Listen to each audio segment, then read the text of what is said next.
This is Comic Geek Speak, episode 114.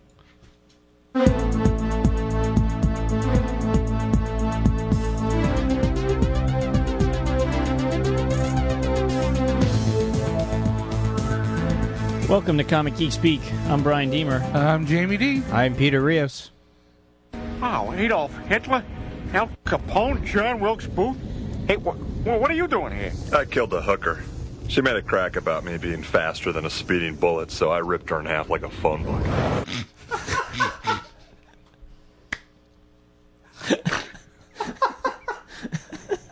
Surprise! I wasn't expecting that. Okay. Love the Family Guy. All right, this episode is sponsored by Scar Tissue. Scar Tissue at Wizard World, L.A. Scar Tissue tells the story of Ben Foray, a dying boy who gets a heart transplant from a murdered supervillain. His life is forever changed when he develops a strange new power and inherits new enemies who seek to take that power from him. Scar Tissue is created by writer Jim Clark and artist David Wachter, who you may know as Citizen Dave on the CGS forum. Colors by Dave's brother Brent Wachter, and letters by Stephen St. Laurent. It's one of the first self-published projects over at Ronin Studios. The folks at Ronin are a group of independent creators who have all banded together to help each other get their stories told. And they work together as they learn to self-publish and cross-promote their books.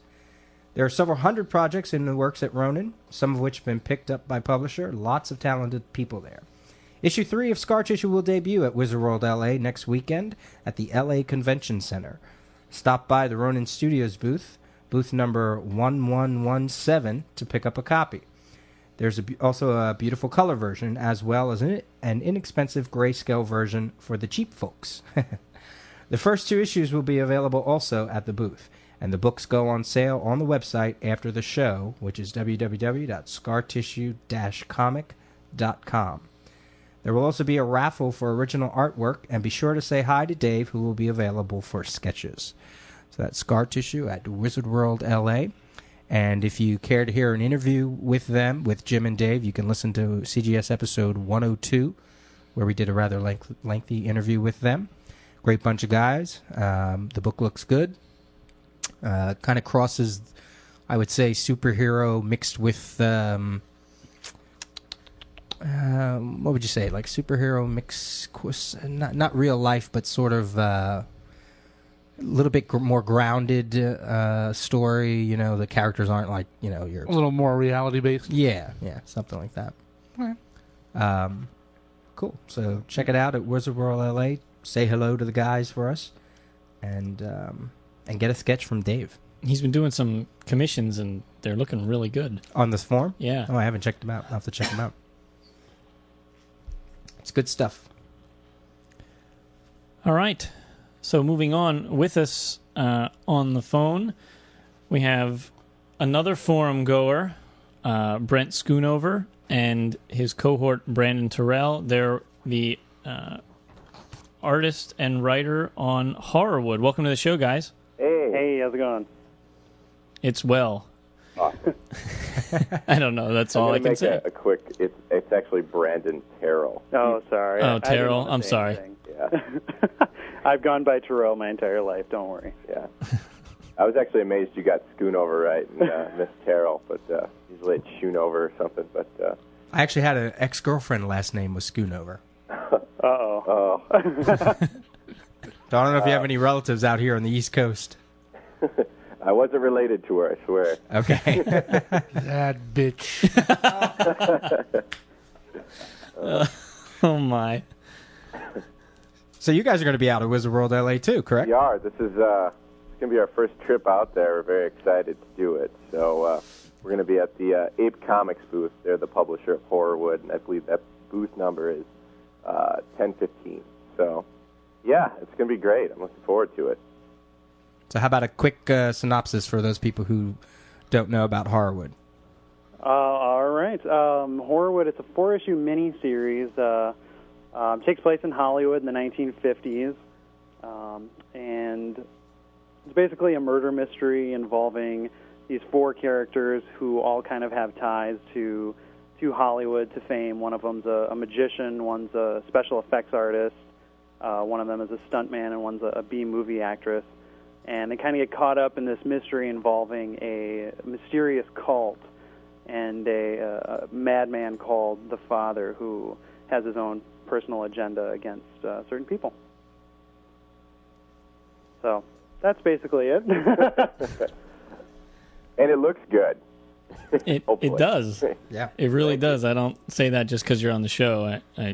Well, thanks. We when we got ready to start promoting the book, I'd been listening to the show for a while, and I'd posted on the forum, and I was talking to Brandon. I'm like, yeah, I posted here today, I posted there today. I think within a span of like 3 hours after I'd posted, I'd gotten back, and I think we had like 30 responses, which is just blew my mind. The people on your guys' forum are absolutely just great. It's just a great forum to go to, and a lot of positive feedback. And I really can't say enough about the listeners, or at least in the forum board that you guys have. It's great, and nothing but great stuff coming out of there. And I really appreciate everybody taking their time to look at it. So. As long as they all buy the book, right? Yeah, I hope so.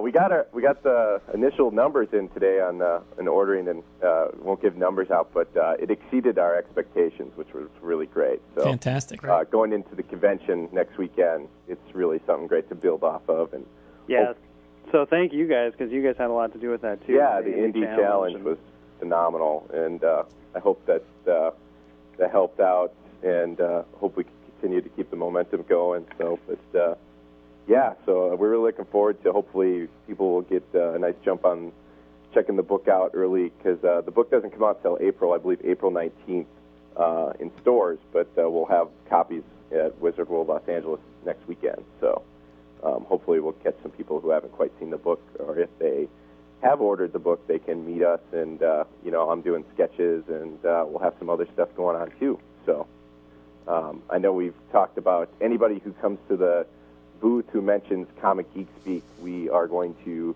have a digital camera, and we're going to take our photo with them with the book and get their information down, and then once the weekend's over, we'll come back home and we're going to do a random drawing, and anybody who we had their photo taken with and stuff like that, we are going to give away some original comic book art from Horrorwood and send it to them. So that's very cool. Just our way of saying thanks to you guys on the forums and the listeners and you guys. So, yeah.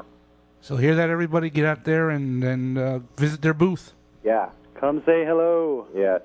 So Brent, I read somewhere that the coloring that you decided to go with, the grayscale and the red, it was inspired by Johnny Dynamite, by Max Allan Collins and Terry Beattie.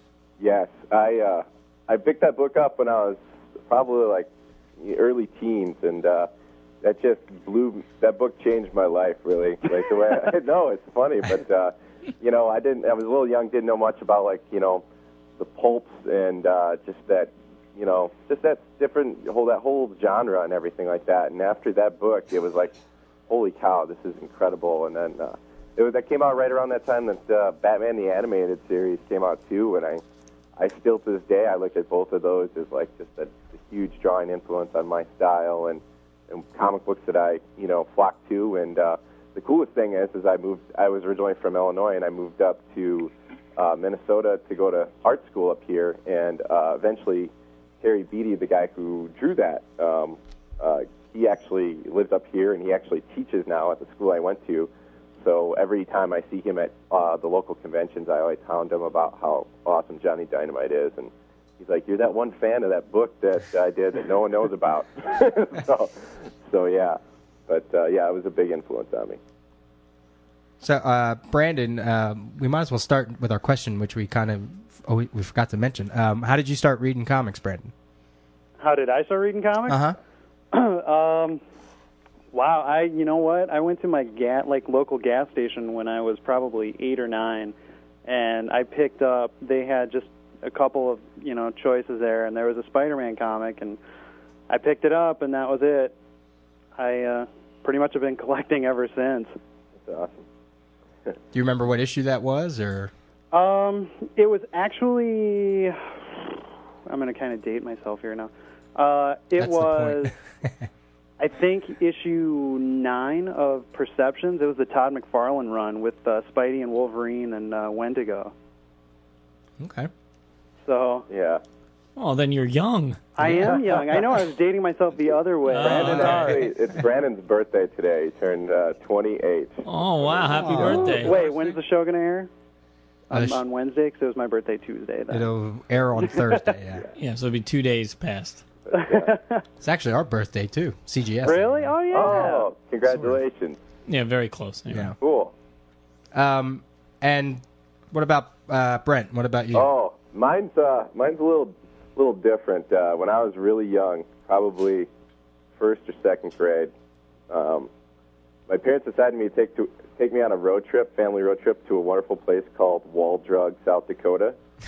Not sure if you've ever heard of it, but yeah, it's a terrible place to go visit for a family trip. But my dad knew that being young, that he was going to have to stock his kids up with something to enjoy in the car ride, which was going to be about, I think, 10 or 12 hours. And so he bought me a bunch of comic books, and I just remember two distinctively. It was a West Coast Avengers, which I can't believe I'm admitting this on the radio or on the podcast. Yeah, West Coast Avengers, it was like issue 30 or something like that. I know it had a really awesome Doctor Doom cover, and then it was a Incredible Hulk that Peter David wrote. It was probably right before Dale Keown started, but it was, I think, by a guy named either Mike or George Purvis, and it was the Hulk versus Spider-Man, Mr. Fix-It versus Spider-Man. And, yeah, I just loved that issue so much. I think I traced it with, like, tracing paper, like, 3 times. And, yeah, I just fell in love with it. And the cool thing is I actually, through just doing freelance illustration, an art director that I worked with, his old roommate used to be the guy who drew that issue, that first issue that I ever read. And I actually got to email him and tell him thank you for, like, you know, that issue, because that just hooked me for comic books for life. So that was kind of cool. And then you guys met up in college? We certainly did. Minneapolis College of Art and Design. I distinctly remember the party where Brent stood in the corner all night, and we kept looking over and saying, "Who's that weird guy?" Thanks, man. Yeah, no problem.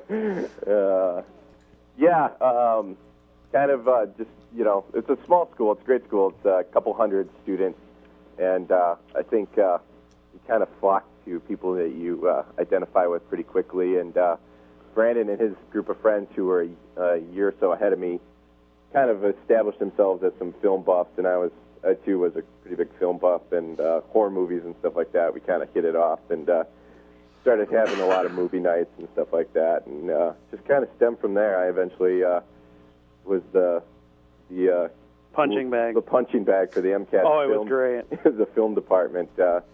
Get myself thrown into the worst situations, getting exploding squibs all over my body for just a test, and yeah, it was a great time. So, yeah. He enjoyed it. Yeah. So. Does this hurt? Does this hurt? Does this hurt? Yeah. Pretty much, yeah. Especially when you think they're going to go off, and then they don't, and then you're like, oh, I guess that's a dud, and then it goes off 2 seconds later. So, yeah. I'm getting shades of, like, Ed Wood here. Slightly, yeah. No, yeah, we had him running through knee-deep water and, like, 35-degree weather and mud, dirt. Yeah. And Brandon loves to wear female sweaters. I do. You like that Angora, huh? Yeah, that Angora. Don't tell anyone. Are these films available anywhere? No. He did win a grant or something like that for one of the movies we did.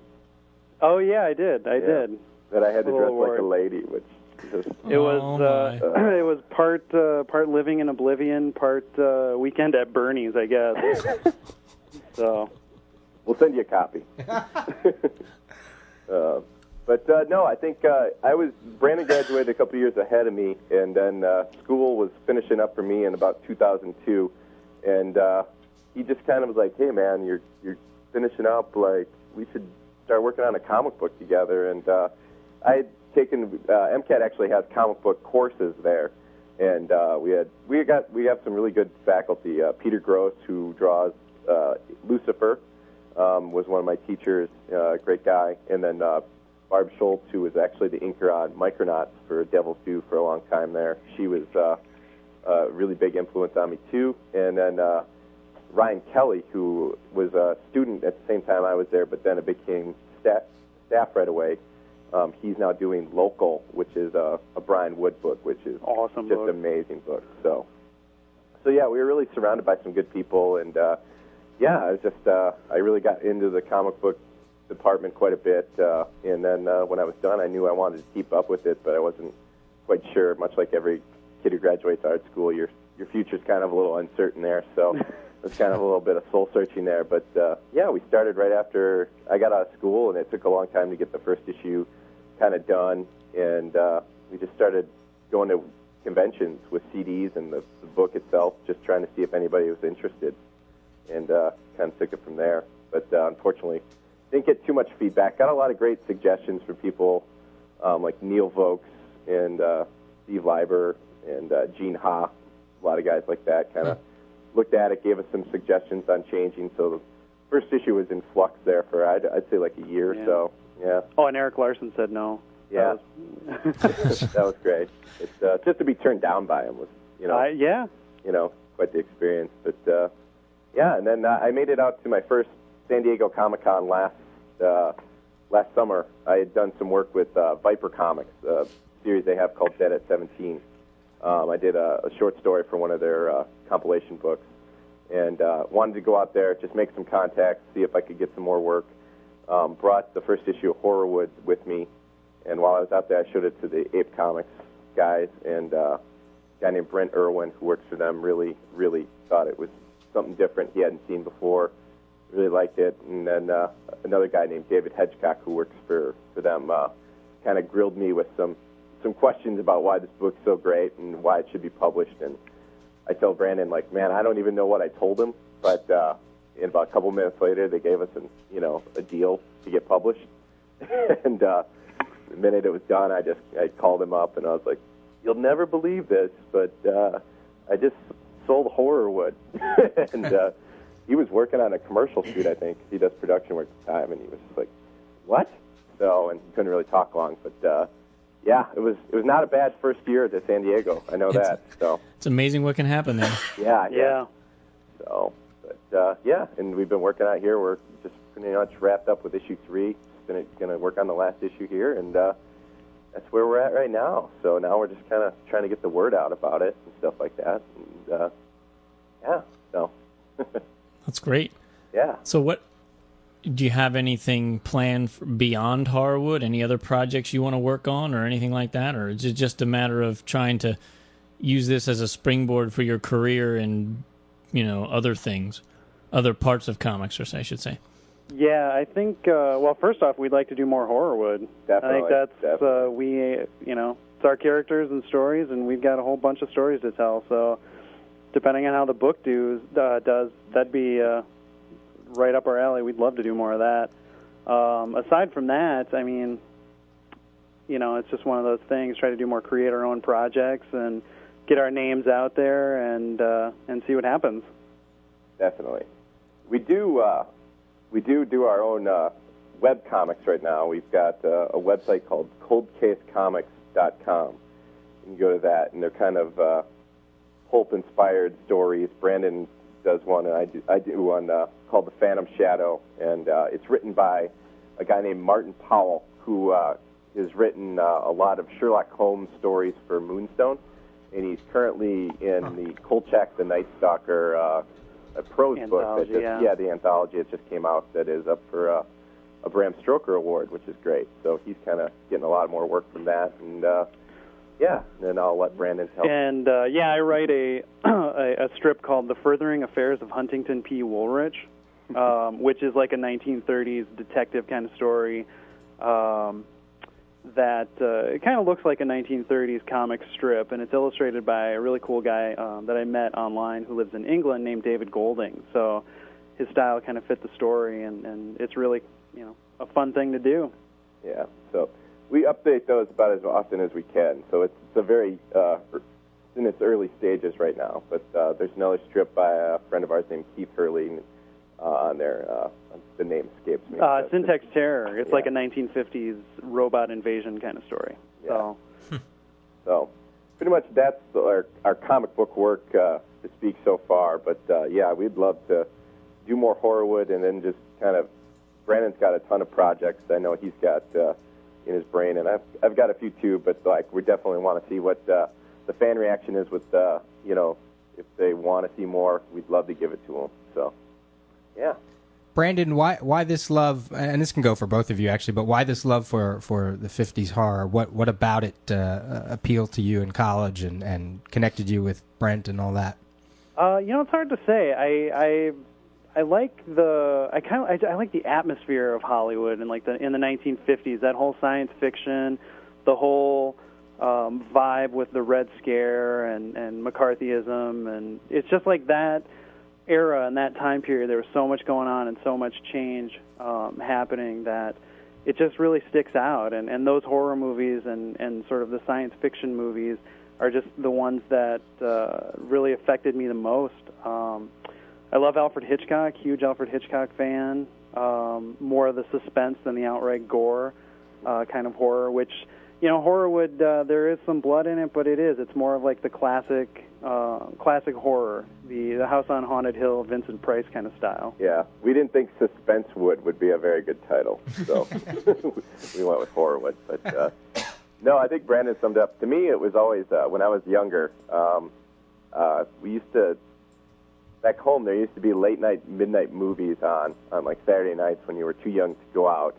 And I just remember like Frankenstein versus the Wolfman, and any Vincent Price movie, or anything with Peter Lorre. He was always somebody I always thought was just such a crazy character. But they always just stuck with me, and as as stuff that just kind of like these teen slasher movies kept coming out that were more comedies than anything, I think I just kind of retreated more towards just kind of that era, and I think I just kind of have a fond, nostalgic memory of it. It's just a playground I just really enjoy playing in. And as a kid, I used to watch the old Alfred Hitchcock Presents show at night. That, and I think Lancelot Link was on after it. I don't know if anybody remembers that, but that was an awesome show.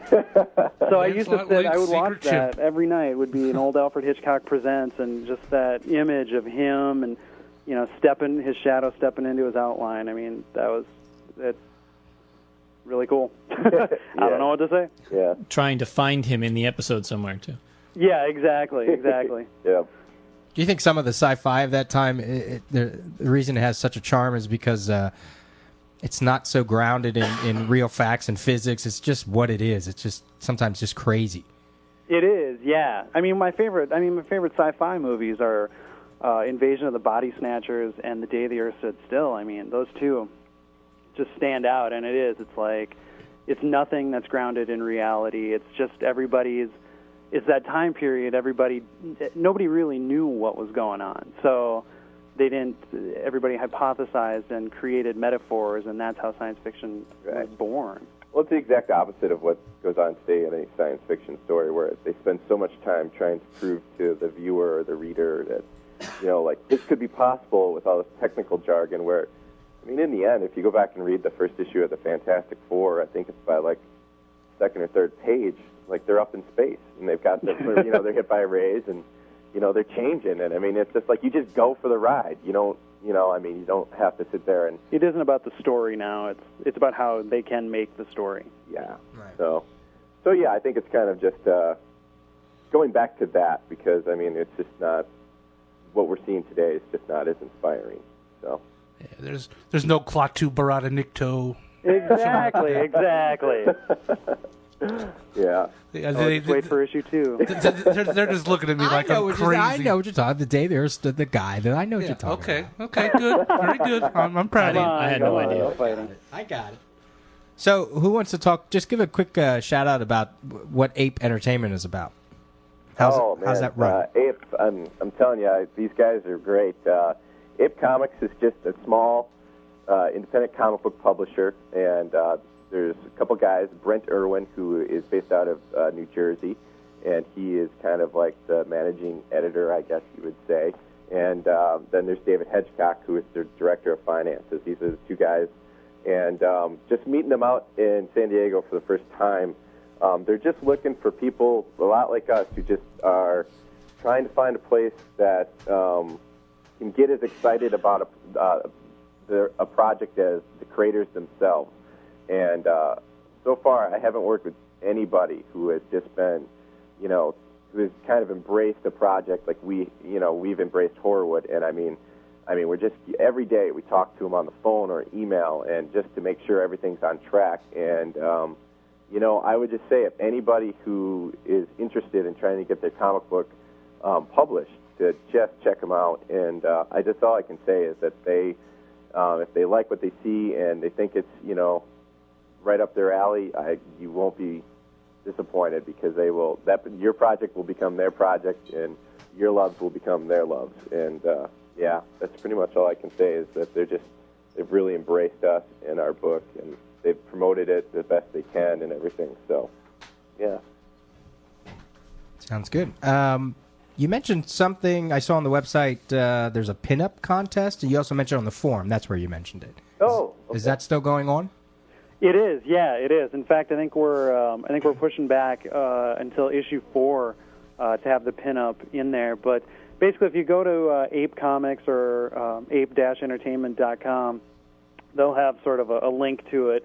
But it's a pinup contest for anybody who's interested. There's we've got the rules on there. It has to be Horrorwood characters, but the winner will be published in Horrorwood number 4. They'll get the first 4 or all 4 issues of Horrorwood signed by us, and I think pretty much every Ape book that's still in print, from like December 2005 or something. Yeah.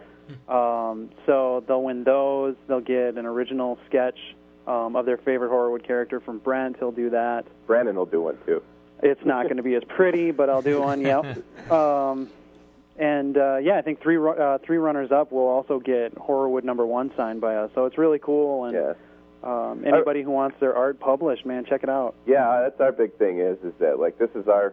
I mean, I've had a few things published here and there, but this is like my baby, and it's like most proud of.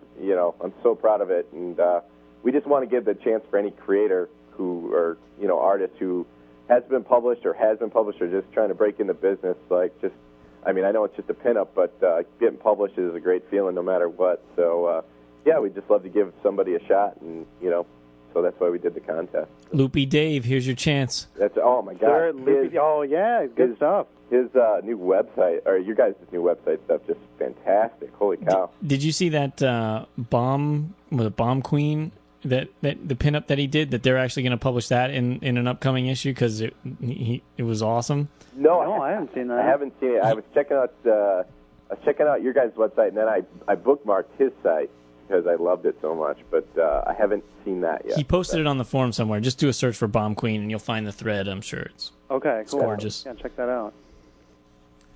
Where else are you guys going to be? Going to go anywhere else after Wizard World LA? Oh yeah, we're going to do.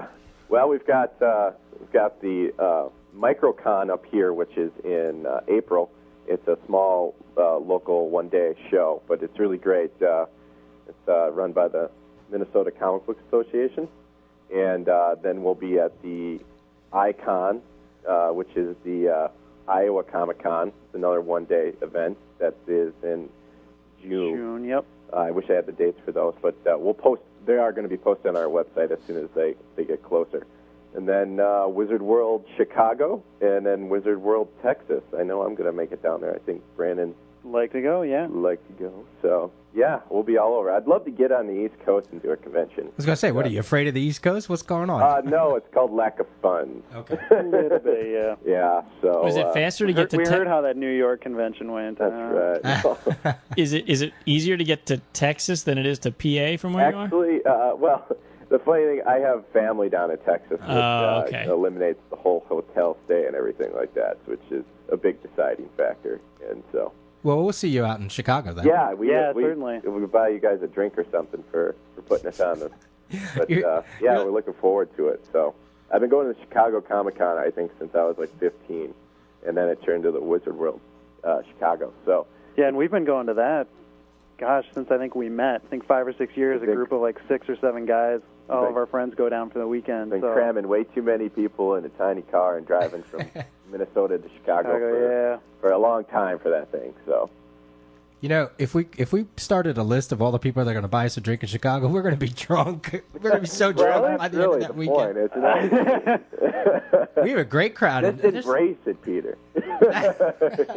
Oh, and he will. Believe me. Yeah. There's a lot of great listeners out there, and just, you know, you guys are out there, Scar Tissue guys. Yeah, there's a there's so many group of people them on the forums that are Minnesota-based fans. We had a little thread on there for a while and stuff like that, and yeah, they were great. I checked it out and started talking to them, and yeah, we actually, you know, they were like, oh, we'll definitely make sure to stop by, and we the microcon that we have coming up, they said they're planning on checking the book out then, so.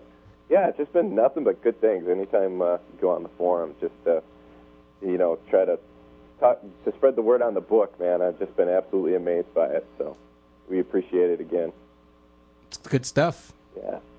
Make sure you send us information on that microcon so we can get it out over the air as well. Definitely. Yeah, certainly. Definitely. All right. So horrorwoodcomic.com, BrentSchoonover.com. Brandon, do you have a .com too? I don't. I'll say coldcasecomics.com. There you go. There you go. Any other last minute things you want to throw out? I wish I did. You know what? I'll just say thank you to you guys again. I mean, that's awesome. The Indie Challenge. I hope everybody enjoys the book. Just wait for issue 2. The art, the story, it just keeps getting better and better. It's great. Yeah, and again, anybody who makes it to Wizard World LA next weekend, if you're a fan of the show, stop by the booth, and like I said, we're going to have the digital camera. We're going to take photos of all the CGS listeners, and we'll get a chance. We'll try to post them on the forums when we get back. And someone can win art. Yeah. So, we should mention the Meltdown. That's what we should do. Oh yeah, we're also, anyway. If you guys are out there for Wizard World LA, anybody, we're going to be having like a Horrorwood release party at Meltdown Comics Friday night, the 17th of March. So I think it starts at 7 o'clock, 7 to 9. We're going to do a signing out there, and there's going to be door prizes, drinks, food, kind of the whole shebang. So yeah, be a fun time. Nice. Cool. Sounds cool. All right, guys. Well, thank you guys. Thank you. Thanks for thanks so much for being able to come on the show. And I, like we said, we've seen your stuff, and I saw it in the Wizard I saw the ad in Wizard magazine one day, and I was like, look at that. They're everywhere now. So certainly are. That's the plan. That's got to push your stuff. Yeah. Yes, you do. Awesome. So then all right, guys. We look forward to seeing that book in, you said April, right? Yep, should be in the middle of April. I think the 19th is what we're shooting for. It'll probably come in our DCBS package. Yes, it will. Yep. I ordered it. So did I. Cool. Okay, guys. Talk to you guys later. Thank you so much, guys. You're welcome. Have a good one. Bye-bye. Take care. Bye. Cool. Yes, I ordered that. I did too. And what we're going to do is, especially for that month, it was Horrorwood, and it was Werewolves, and Super Teentopia, and Superior Showcase, I think was the other one. Once I get my hands on all 4 of those, we'll actually talk about them. Like, it's one thing to push about it, but, we'll also talk about it as well. As soon as I finally get to read Mouse Guard, I'll talk about that. Oh, yeah. You didn't get a copy of that? Oh, no, I did. I just, as soon as I get to read it. I mean, I read it. I'm so far behind in my books, it's not even funny, so. You said you really enjoyed it, right? I really did. I'm totally looking forward to the next issues, Cool. Just weird because it's that funky size, 8x8 square, and so it doesn't fit in a bag, and there's no boards for that, and how do I store it? And so my brain's kind of like frying a little bit because of that, but the comic was great. It was funny. I ordered one not thinking that the comic was going to be, I ordered a bag and a board for all my books. Yeah. And it came, and it was out of the bag and the board, but the bag and the board was sitting in with my stuff. I'm like, okay, well, yeah, I guess I paid for it, so. You put it sideways, like next to your books, not even in with them, but just like along the wall of the box. You can just stick it in I guess there that's like what you got to do, because there's nowhere you can't fit it. Yeah. So at the end of this episode, near the end of this episode, we'll give a shout out to the next 4 indie challenges for what's today? What's March? For March, for books shipping in May. Yep. So we'll give those out near the end of this episode. So stay with us. So what are we doing next? You got any emails or anything? I was wondering. go ahead. I was wondering if maybe since Peter wasn't here for our wrap-up show in New York, if he'd want to throw some of his thoughts in about what good happened idea. and Sure. what fun he had and what he can remember of the fun he had. First, a big shout out to Anna in Brooklyn. And that's all we'll say on that. So stupid. That goes along to the whole Saturday night drunk fest, and which I'm still recovering from. That's the whole reason why I got sick, is because that stupid night, going out in the I was cold. gonna say, we didn't even talk about that. So You didn't even talk about that night? No, because we weren't sure exactly if you wanted to talk about it or not. Well, so. yeah, why not? It was fun. And we went down to the Bowery in New York. And Well, we talked about going down there, Oh. but we didn't get into the fact that you were drinking like a fish. I wasn't the only one. No, Kevin was doing it too. So Kevin had his fair share. It was fun. It was a fun night. Like, it started out, we were just there and there, just hanging out, because we didn't really know too many people. I mean, there were people who were there, but and then Kevin's like nudging me, talk to that girl, meanwhile she's got a bitchy friend and she was talking to somebody else, whatever. But then all of a sudden the drinks started flowing, and that was it. And then we're up at the bar laughing with Susan from Devil's Due, and it was a fun night. It was, I had fun. And then we're all standing. The Napoleon Dynamite guy is sitting there dancing by himself. And there's a picture of him on popcultureshock.com. Really, actually. I got to go on there and check it out. We weren't the only ones who were noticing him. There's also the Yanni shirt wearing guy, which we won't talk about him. Yeah, you don't want to badmouth some people. I missed all this because Yeah. we were someplace else. And then we're all huddled behind a van. It's like trying to get a taxi. Brokeback New York while we're trying to stay warm. Oh God! I mean, we found Just was like we found plenty of full taxis, but no empty taxis. grabbed that limo, and it was so fun. I stuck my head into the limo. I said, "How much to get back to our hotel?" And he said, $35. There were 6 of us. I said, $35? It costs us $10 to get down in the cab. He goes, "This isn't a cab." I said, "You know what? You're right." And we were so damn cold, we didn't give. I would have paid $20 just to get the hell back to the hotel. So that's the whole reason why I'm sick. Anyway, I got blasted from that whole night. Just wrecked me. Yeah, I mean, the night that went into day, that went into the next night, that went into... Yeah, Tasha and I came back to the hotel room at 7 a.m. thinking, oh, these guys will be up. And it's like, crickets and snoring. It's like, okay. And Tasha opened the door, and there's Matt's head to hit, she hit him in the head with the door because he's laying on the floor sleeping right in front of the door. What the hell's going on? It was fun. Yeah, I wake up, I go, guys, we're working on 2 hours sleep here. We just got back. I want more nights like that. It was just so much fun. Yeah, I mean, I listened to the episode where you guys did the wrap up, and there wasn't much more I can offer. Personally, it really was, for me, just so anytime, any chance you get to hang out with you guys, like the fun we had down in Baltimore, even though we worked our ass off in New York, it still was a lot of fun. We at the convention, meeting all the people, the listeners especially. I think it was Troy was like the first one that came up to us that Friday, and he wasn't a forum member; he was just a regular listener, and he introduced himself, and that was really cool. Getting pictures with them, signing the T-shirts, it just it was neat. It was neat connecting with a lot of them. The excitement that some of them had when they would give us their books and to go and review and send them some little things. Meeting Maxim Glory's family, that was a treat. Watching you guys talked about Mike Norton, I totally agree. Watching that man work was phenomenal. It was just unbelievable. God, meeting Sal, talking to Sal. I have a great video clip of him, which we'll play eventually sometime down the road. An interview where he gives. He talks about, you just have to see it. It's a crazy topic. It's not even about comics. It's just absolutely hysterical in pure Sal fashion, Uncle Sal fashion, and I love it. So he was great. Him and Chris from Mercury Comics. Who else? Or what else should I say? One thing I think we did forget to mention, and I remembered it when we were done, was I don't believe we talked about meeting our Frag doll. Oh, yeah. We met Emily Seppuku, the Frag doll. And she was playing Ghost Recon 2 and getting her butt kicked by this little kid. Yeah, I was going to say. That was funny. I said to her, I said, I'm not that impressed with you. And she's like, well, I just started playing this game a couple hours ago. And I went, Okay, now I'm a little more impressed. Yeah, she was good, but yeah, the kid got her. Yeah, like took her in the face took with her a right bazooka or something. No. It's like all of a sudden, boom! Then she went down. The kid was so short he could barely reach the. He had to look straight up to see the screen. Yeah. He was tiny. So we have video of some of that too. So I don't know how that'll show up, but we have a video interview with her as well. So that was cool meeting her. That was really. Yeah, she was nice. nice. She was out there.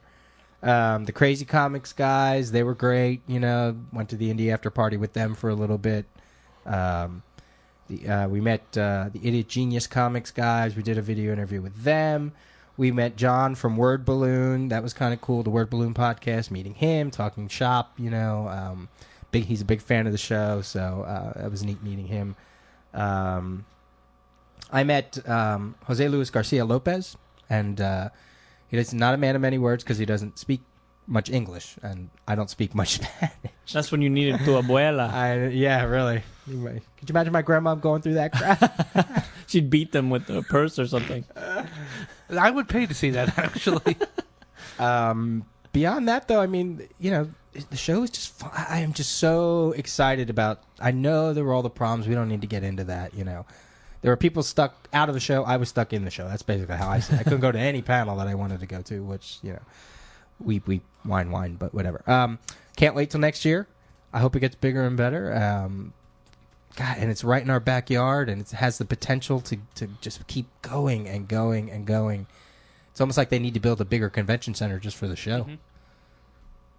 And it's in New York, And next year we're staying over Sunday. I'm staying over Sunday night. There's no way because we were just so exhausted that last night. And then you guys had to drive home. I at least went to my hotel, my other hotel. So Yeah. It wasn't that bad. I drove and everyone else slept. Well, exactly.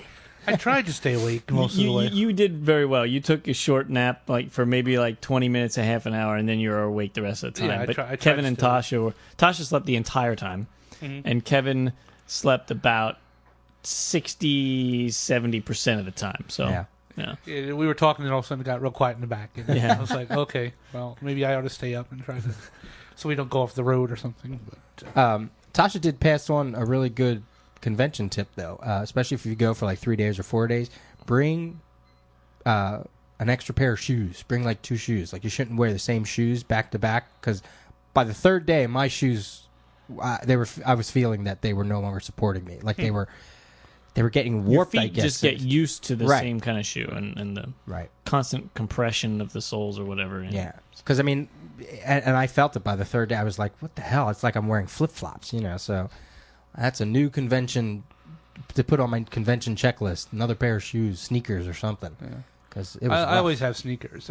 I won't go to something like that where I know I'm going to be on my feet as much as I was. I mean, there were times when I try to look good. So I don't wear sneakers. I can look good in Have sneakers. your wingtips on for your convention. I look damn good in sneakers. And even though I said I wasn't going to buy, I bought. I bought about $40 worth of back issues. You must have done that when I wasn't there. I swear I didn't. It was Sunday. I saw you a little bit on Sunday, but then we got separated, and I didn't see you go after anything. There was a place right near us that had a whole bunch of boxes of current stuff for $1. So I don't buy current stuff anything more than $1 when I'm at a convention. So I picked up a whole bunch of just odds and ends issues, and I even got a nice copy of the original Teen Titans number 19 for $3. So that wasn't bad at all. Little dog-eared here and there, but otherwise it was pretty good. So Cool. Excellent. Yep.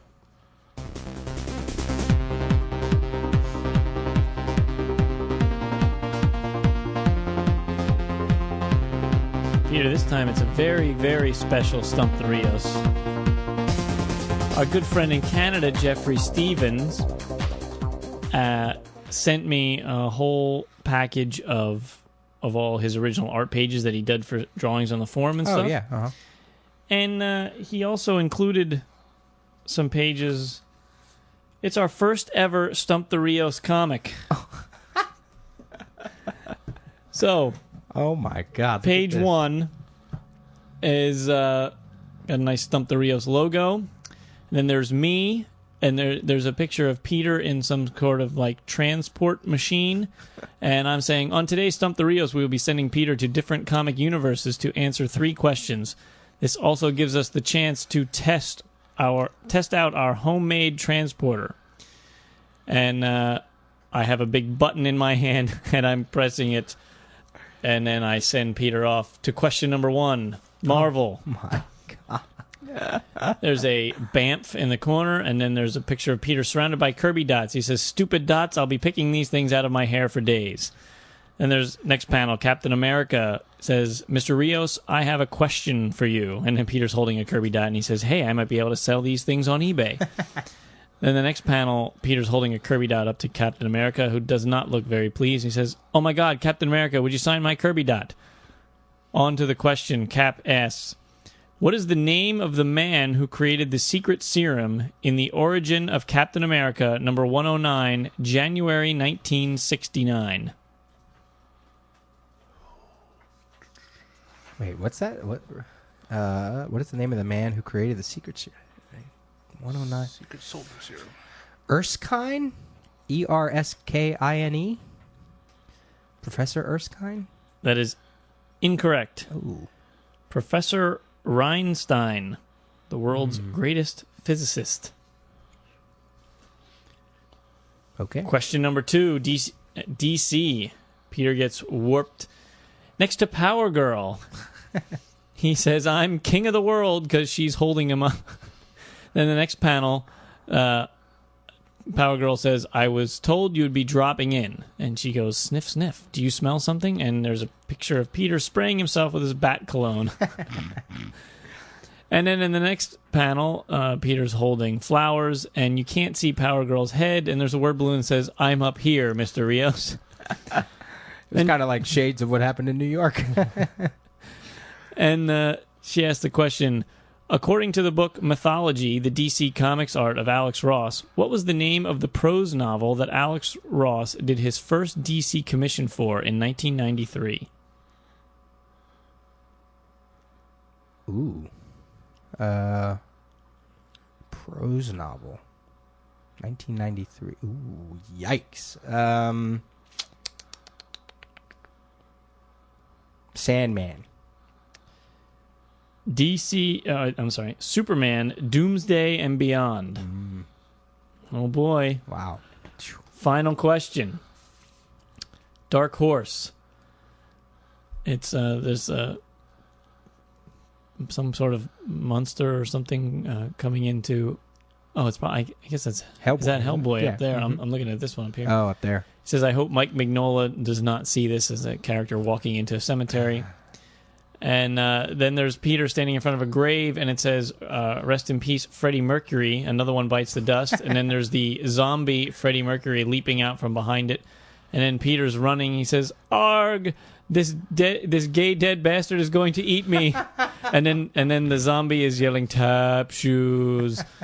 And then the next panel, Hellboy comes and knocks him for a wallop. And then Hellboy asks the question, in the movie Hellboy, what is the name of the gun Hellboy uses?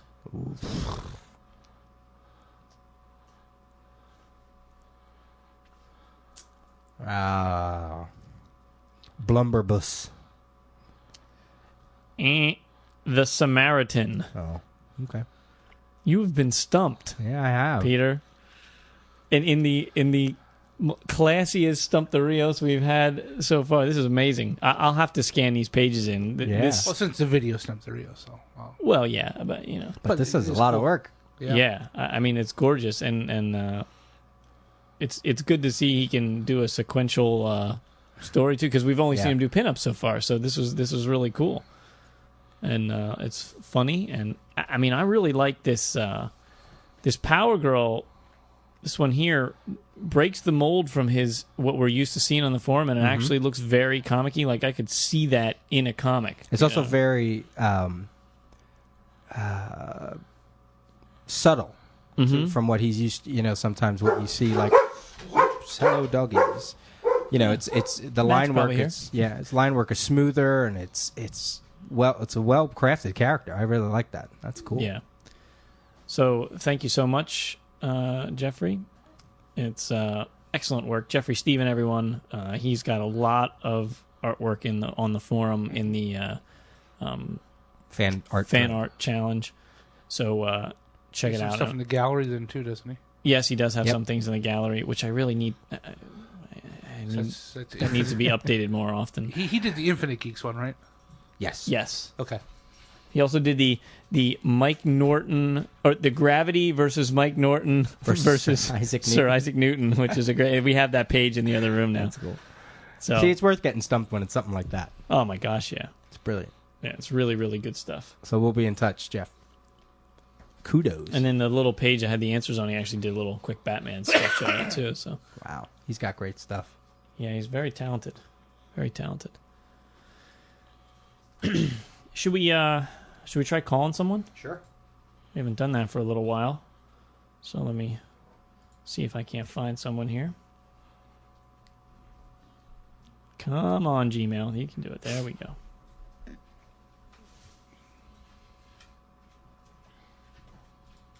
All right, let's see here. Who do we got? Oh. Who's going to be the victim for the night? See, we got a lot of these people down that we've tried to call before but weren't available. Should we try to call some of these people again? Sure. Yeah. Should let's see. I'm just wondering if some of these people are going to be home. Okay, I'm really like losing track of who the hell we called. Oh, somebody's calling us. Yeah, I guess we're not going to be using the phone right now. Let Tasha answer that first. I was going to say, you answer, see if it's your mom again. No, they're on vacation. Oh. Well, I have an email or a voicemail or something. I have voicemails queued up here. Okay. Hey guys, this is Rob Schwiger. I just wanted to call and wish you guys big congratulations on your 100th show, and I also want to say thanks for doing the interview for the Pulse. I just forwarded all the information and the answers to the questions over to Jen, and hopefully she'll have it up online shortly. And anyway, I just want to say thanks. Thanks for everything, and I will talk to you guys soon. Bye. That's a little dated. But check out you can check out that interview on our news section. It's a couple entries down, but it's there. So thanks, Rob, for doing that for us. That was cool. It was very cool. I got another one here. Hey guys, I was just listening to episode 96, aka the Moon Knight episode, the one where Kevin yaks in it a lot, and I just had a thought. I just thought of a drinking game. Every time Kevin says the word aspect, you have to take a shot or drink out of your beer. I guarantee you play this game, listen to one of the podcasts, and you'll be utterly shit-faced by the end of it. Okay, sorry to bust on you so much, Kevin. I know you love your Moon Knight, and we'll let you guys go. Bye. What word did he say? Aspect? That's funny. The CGS drinking game. Our first CGS drinking game. Aspect. Rolling. Here's another one. Hey guys, this is Andrew from Bakersfield, Rooman 2 on the forum, and I was just driving around thinking about the conversation with, I think it was when you had the Crazy Comics guy on, but did it come up about how you've got 2,500 listeners to the show, and that if all the listeners to the show purchase the title, especially an independent title, it can make a difference in the sales number. So what I was thinking, this crazy stuff popped in my head, as sort of as an interesting experiment to that, sort of along the lines of what you guys are doing with the independent, the independent challenge, would be to look at something, like a trade. Trades are easier, I think, because they're easier to track. But like a trade paperback that is being solicited, like something that's solicited in this previews or whatever, announce it as a Book of the Month club for the month that it comes out.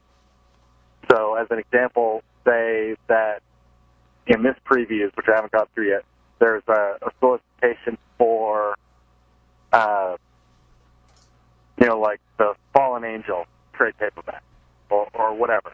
But something along those lines, announce it as Book of the Month for April now, so that people can, put their orders in and so forth, and see, that will take a look and see what the numbers are like when it comes out, because, looking at there's a thread on the forum right now about trade paperback stuff, specifically dealing with 52.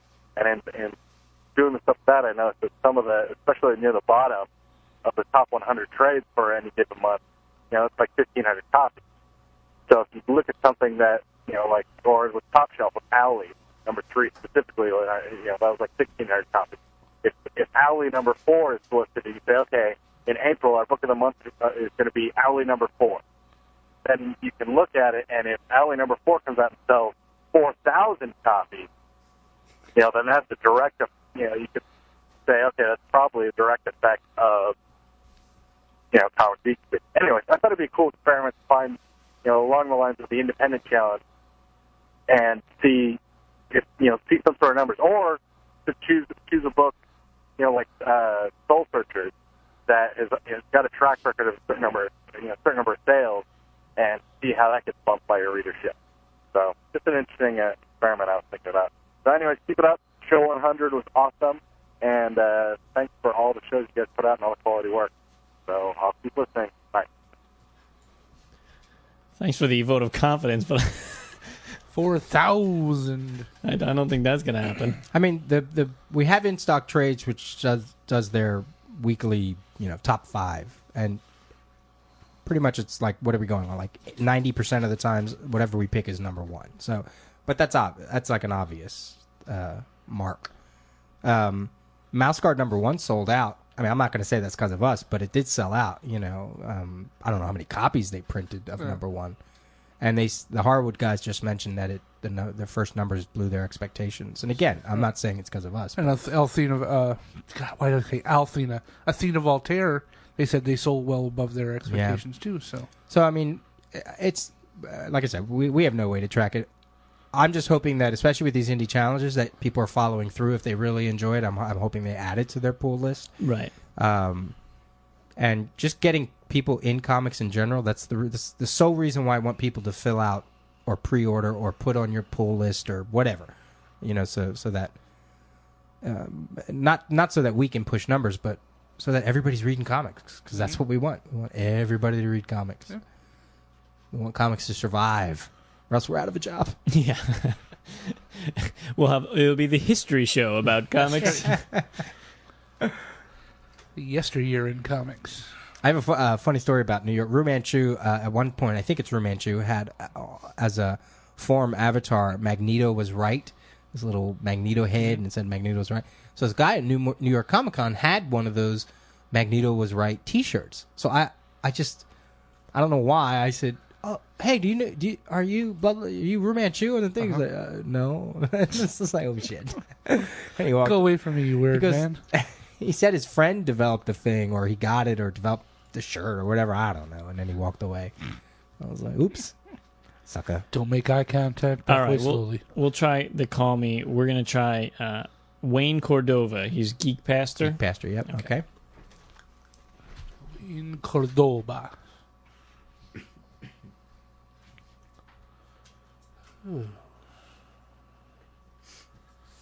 Got a chance to read that Detective 1 Year Later? Yes. And I can't call it the best Batman story I ever read, but it was a nice, warm feeling of a Batman story that I've read in a while. I really enjoyed it. It's a good way to put it.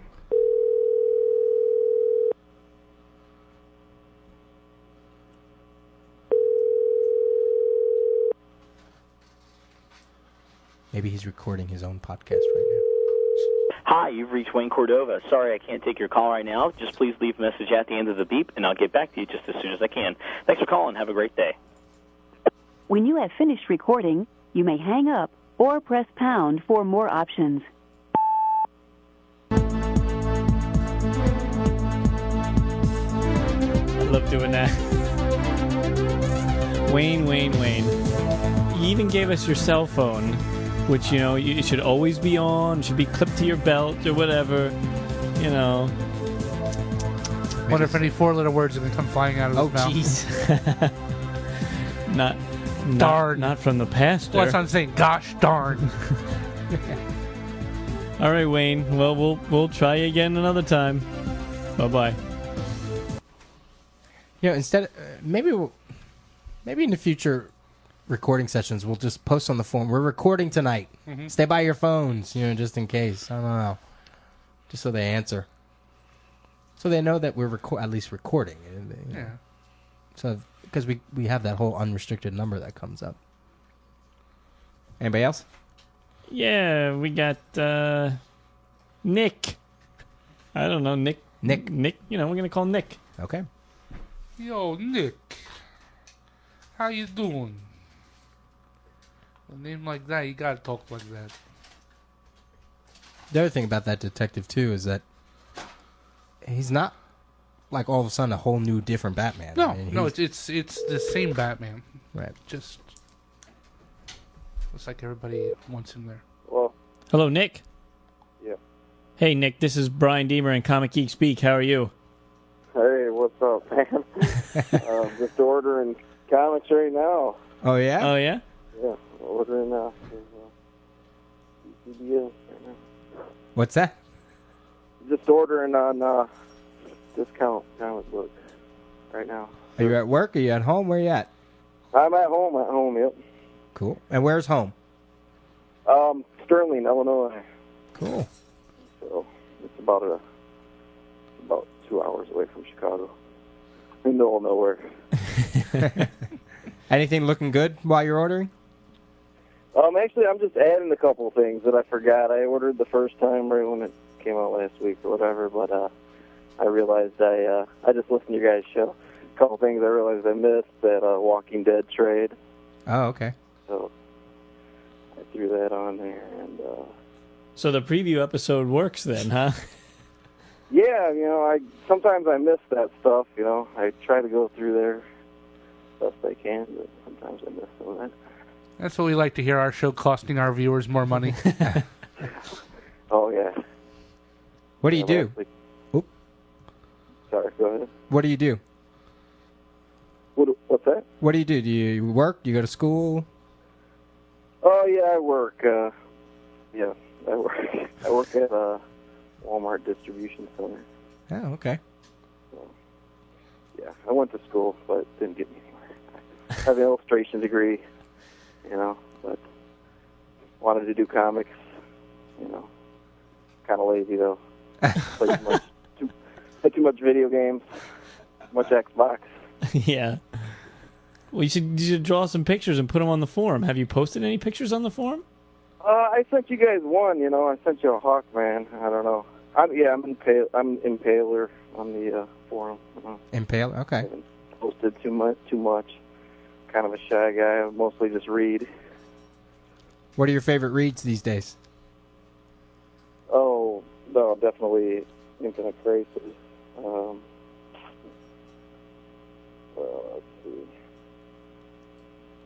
Let's see. I'm reading that Deadly Genesis. Mm-hmm. I mean, I pretty much get almost every DC book out there right now. Cool. And they must pay you well at that Walmart distribution center if you're getting all those books. Yeah, my wife's not too happy about it these days, but yeah, it's just getting to be more and more, especially since I started listening to you guys. I spend even more. So.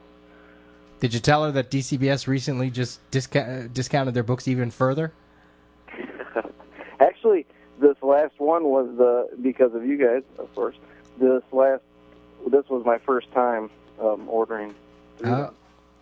So I've normally just been getting them through the same guy. I've been getting them since I was like 8. But he can't get me any deals, so I got to go with the discount. So did you? Are you saving money, or are you spending just as much but buying more comics? Oh, I'm spending just as much, if not more, and getting a lot more. So. All right. So your wife couldn't care less, right? Well, that's the thing. Now she's gonna actually know because we had our credit card joint, So. All right. Before I could kind of hide how much I spent, and now she's gonna actually see the bill. So. Well, good luck with that. Yeah. At least you pay ahead of time. What's that? At least you pay it ahead of time when you're ordering from DCBS. You know what I mean? You pay ahead of time. Right. You know. what's going on? What's the show about right now? Well, we had the writer and artist of the upcoming Horrorwood comic. We had them on. We talked to them for a little while. Then Peter recapped his New York experience, and then we stumped the Rios and did some voicemail. It's kind of a low key, mellow episode. Cool. So, nothing big. Are you a long-time listener? No, I'd say it's been about a couple months now, but I have listened to every show. As soon as a friend of mine told me about it, I had never even heard of a podcast before.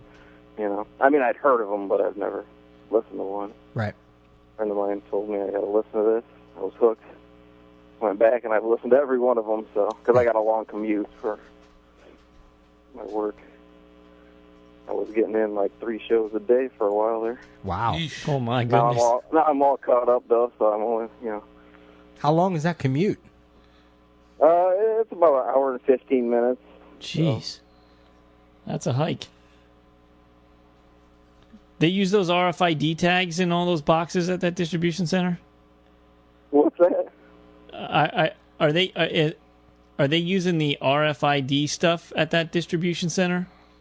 Yeah, they do, actually. I'm not in that area, but yeah, they do. I don't know much about that. I was just curious. I've been reading a lot about it on the tech sites and stuff. I think they're actually testing that. That's that new, chip thing, right? Right, the little radio thing that keeps an automatic update of the inventory and stuff. You know your stuff there, yeah? It's technology. I love it. It's exciting. You're the only person I've ever talked to who worked at a Walmart distribution center, so I had to ask that question. Has absolutely nothing to do with comics. All right, Nick. Well, thanks for talking to us. All right, great, man. And have fun filling out the rest of your order. All right. And, if your wife yells at you, I don't pretend I never have anything to do with the show. I'll just blame it on you guys. Yeah. All right. All right, man. Have a good night. Okay, you too. All right, bye-bye. Yeah. Bye-bye. All right. Cool. Do we have... I can quick do the Indie Challenge. Oh, yeah. All right. So this is the Indie Challenge for March previews for books shipping in May. We're going to spotlight 4 books.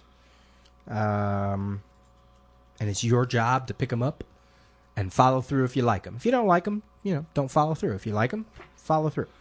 All right, so the first one is on page 216 of the previews as I get there. And it is The Cemeterians from Slave Labor Graphics Publishing, Amazing. It's on DCBS. It's discounted 35% off, so it's $1.92. It's by Gilgrim. And here's the little blurb. Franklin, Jack, Maria, Thaddeus, and Caitlin. This unlikely group of assorted misfits are the Cemeterians, a group that will take on any job. No, really, we mean any bloody job. Trudge through disgusting sewers to battle manatee massacring mermaids and soggy cultists. Creep through creepy fog-littered cemeteries straight out of an ancient Hammer film soundstage. Confront undead, lecherous lodgers and other assorted beasties, creepies, and ghoulies. It all comes down to whether an adolescent giant automaton, a truly mad scientist, a surly necromancer, a banshee's granddaughter, and a reluctant furry monster straight from under your little sister's bed can manage not to kill each other, or at least quit fighting over the teleprivilege schedule long enough to get the job done. Not likely. So that's the Cemeterians. It is black and white, 24 pages of story. All yours for $1.92. All right. Page 243 from Boom Studios. We talked about this in the previews episode. X-Isle by Andrew Cosby, Michael Allen Nelson, and Greg Scott. From the creator of this summer's sci-fi network TV show Eureka, Andrew Cosby, a team of researchers drift on the ocean, lost in their quest for an enigmatic island that's never been explored. Washing on its shores, they find a dense, terrifying jungle populated with animal and plant life that has evolved along a completely different path. What secret does this isle hold? In the tradition of Jurassic Park, but with the creatures more likely to have been designed by alien designer H.R. Geiger. It's a 5-issue miniseries, full color, from DCBS. It's 45% off for $1.64. All right, the third one is on page 299 from IDW Publishing. It's called Cobb, Off the Leash #1 by Bo Smith and Eduardo Burrito. Bo Smith's latest creation explodes onto the scene. Aided and abetted by fellow comics legend Eduardo Burrito, Smith creates a tough guy for the new millennium in the form of Frank Cobb. Cobb is a former Level 1 Secret Service agent who has been off the radar for the last few years.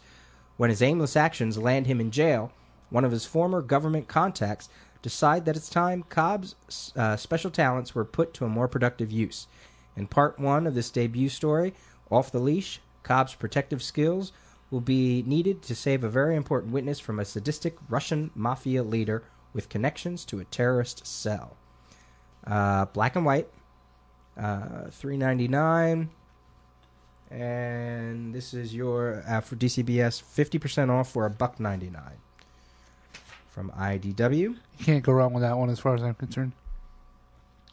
And on page 310,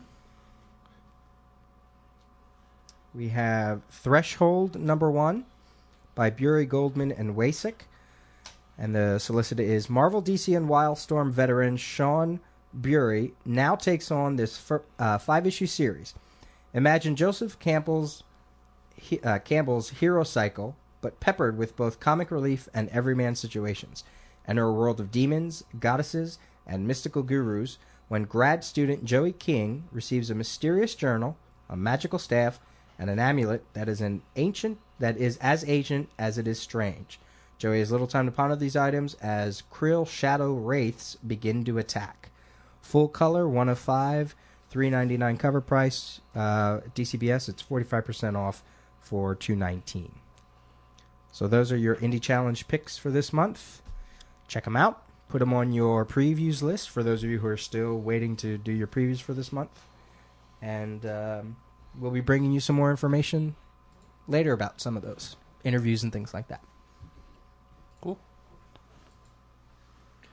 Very good. I guess that's a wrap for the day, huh? All right. You want to... the sponsor, yes. All right. The sponsor for this episode once again, was Scar Tissue out in Wizard World, LA. Their booth, they'll be at the Ronin Studios booth 1117, where you can pick up a copy of issue 3, which debuts at Wizard World, LA. There'll be a color version, a black and white version, and the first 2 issues will also be available. All the books will go on sale at www.scartissue-comic.com after the convention. There will be a raffle for original artwork at the con, and be sure to say hi to Dave, who will be available for sketches. So that's Ronin Studios, Scar Tissue, Jim Clark, David Wachter at Wizard World, LA. Thanks, guys.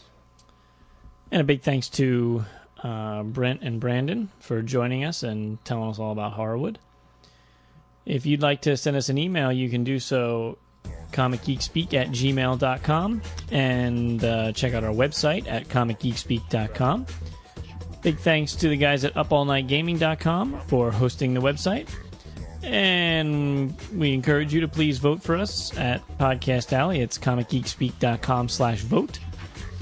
And a reminder that we are brought to you in conjunction with worldfamouscomics.com, your spot on the internet for the best comic book and entertainment-related columns, contests, features, reviews, news, resources, and more. As always, we are uniting the world's mightiest heroes, one listener at a time.